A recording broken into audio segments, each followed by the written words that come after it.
We don't have maize.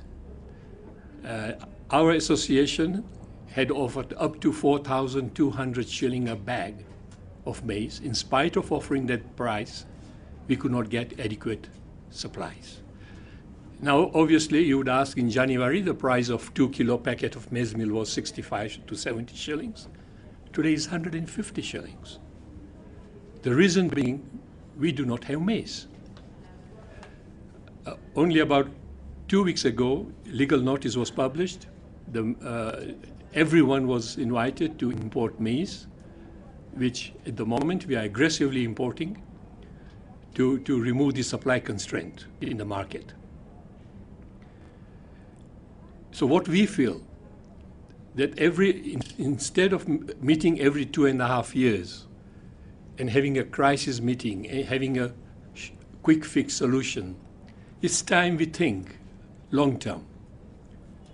Because our population is growing, our food production is coming down. Like I said, we have an annual deficit of about 4 million bags. What do we do? What is medium to short term? I mean, short term, all right, we have opened up the import window, which would relieve some pressure on the prices, we hope, as soon as we get enough maize. The maize, of course, is coming from Zambia and Malawi. Ultimately, we'll have to look for, if they put any restriction, if those countries put any restrictions for their own domestic consumption, then we'll have to turn to South Africa. South Africa today produces GMO maize. So this would be the short-term solution. Fine, we import GMO and non-GMO maize into the country, at least to satisfy our consumers and Kenyans. But we should also, at the same time, after having sorted out this problem, not forget it, not put all the problems under the carpet. We should seriously look into the medium to long-term solution for this country. And obviously, there are various solutions available. One, adoption of biotechnology, which is globally accepted. And I'm sure we got the scientists here who will elaborate on that issue. I'm not a technical man.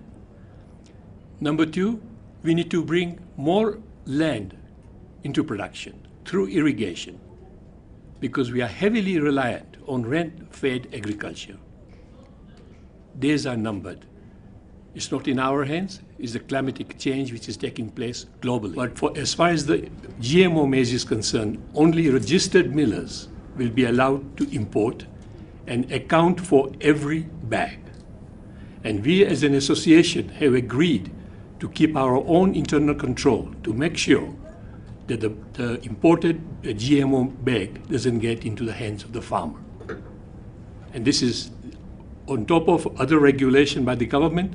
This will be our own association regulation to account for every bag imported into this country.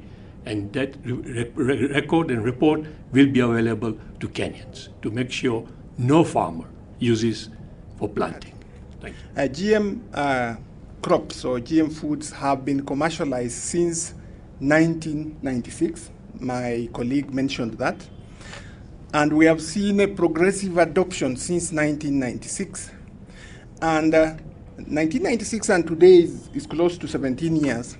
I've never seen any record showing that use of GM products has directly, and I use the word directly, caused maybe this and that or this and that.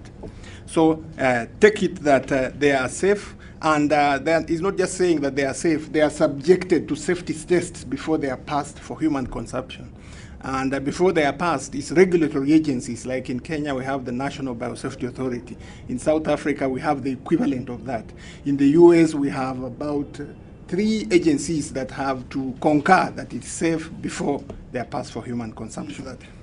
I think what can harm Kenya now, as we speak, with the shortage of maize that is acute right now, is the failure to import maize in this country in the coming 1 week. That is what can harm Kenya, not blocking it. I rest my case. So there is 15 years of experience with genetically modified crops, and even very specifically maize, which has been grown in different countries of the world. In 2010, for example, there were 15.4 million farmers throughout the world that were growing genetically modified crops. Now, these farmers, 90% were from developing countries of Asia, Latin America, and very importantly in Africa. We do have 3 countries in Africa now that have approved commercial cultivation of genetically modified crops. These are South Africa, that is growing maize, soybean, and cotton. We have Burkina Faso in West Africa that is growing cotton. And we have Egypt that has also started growing genetically modified maize.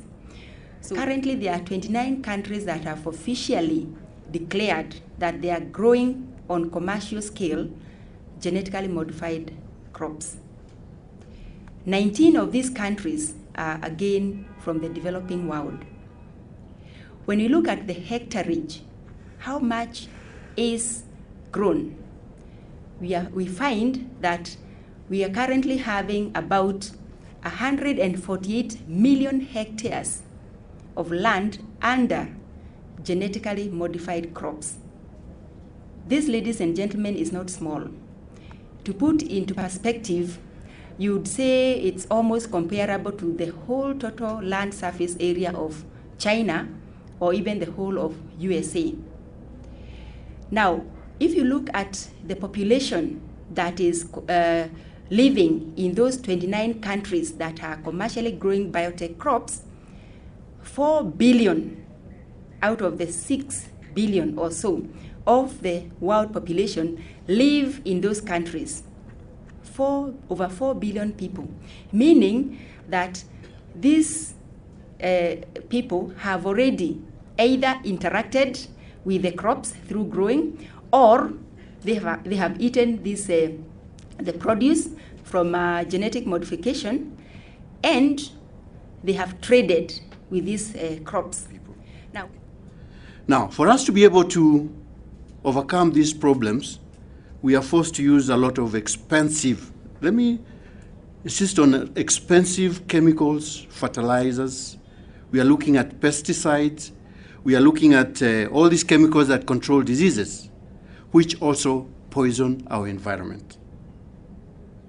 If we don't use them, we don't have enough production. So we should be looking for solutions that we can avoid for us to protect our environment.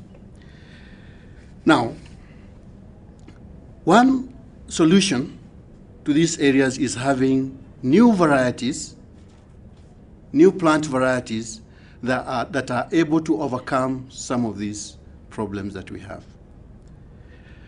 Breeding, for some of you who may know, can take up to 10 to 13 years to produce one variety, using the traditional or conventional methods. However, because of the time and the requirement of producing new varieties regularly, scientists have gone through several methods of coming up with ways of reducing that period. And one of them is the modern biotechnology.